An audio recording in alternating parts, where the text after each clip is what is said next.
এদিকে April May মাস জুড়েই থাকবে তীব্র তাপপ্রবাহ, উঠতে পারে ৪২ থেকে ৪৩ ডিগ্রি সেলসিয়াস পর্যন্ত। বিদ্যমান তাপপ্রবাহ আগামী ৭২ ঘন্টা অব্যাহত থাকবে বলে সতর্কবার্তা দিয়েছে আবহাওয়া অধিদপ্তর। এদিকে তীব্র তাপদাহে চরম ভোগান্তিতে পড়েছে খেটে খাওয়া মানুষ। হাসপাতালগুলোতে বাড়ছে শিশু রোগীর সংখ্যা।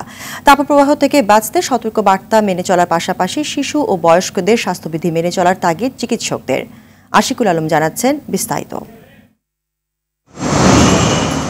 প্রতিদিনই বাড়ছে তাপদাহ। তীব্র গরমে চরম ভোগান্তিতে খেটে খাওয়া সাধারণ মানুষ, বিশেষ করে মাঠে কাজ করা শ্রমিক আর রিক্সা চালকরা আছেন চরম বিপাকে।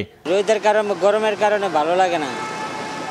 এই যে সেমার ভিতরে দাঁড়িয়ে রয়েছি, তাপমাত্রা বেশি, গরমের ঠেলা মানে শরীর একবার জ্বলে, কিছুক্ষণ পর শরীর নিয়ে মানে অস্থির হয়ে যাবে। গরমের জ্বালায় বেশি দূর যেতে পারি না ভাই, যেতে পারি না। পানি বোতলে রাখি, গরম হয়ে যাবে একটু খাই।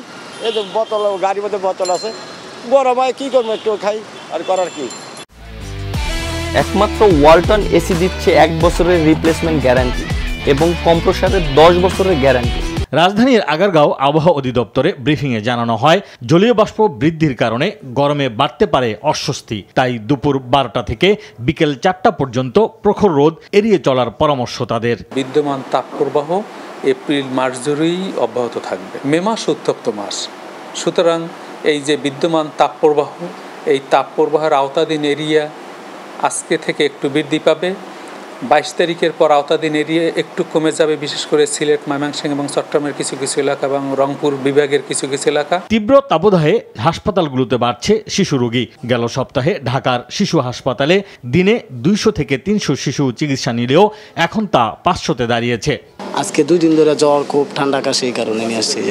নিউমোনিয়া হয়েছিল, তো ট্রিটমেন্ট করার পরে সারছে, তখন আবার এরকম শ্বাসকষ্ট হয়ে গেছে। তীব্র তাপদাহে ভাইরাল ফ্লু, হিট স্ট্রোক থেকে বাঁচতে স্কুলগামী শিক্ষার্থীদের সঙ্গে পথ শিশুদেরও সতর্ক হওয়ার কথা বলছেন চিকিৎসকরা। ভাইরাল ফ্লু এখনো পাচ্ছি, যেটা কারণে এবং এই প্যাটার্নগুলো দেখা যাচ্ছে যে ঘরে ঘরে বয়স্ক, শুধু বয়স্ক আর শিশুদের না, সবার এক ঘরে থাকলে বাসার সবাই আক্রান্ত হচ্ছে।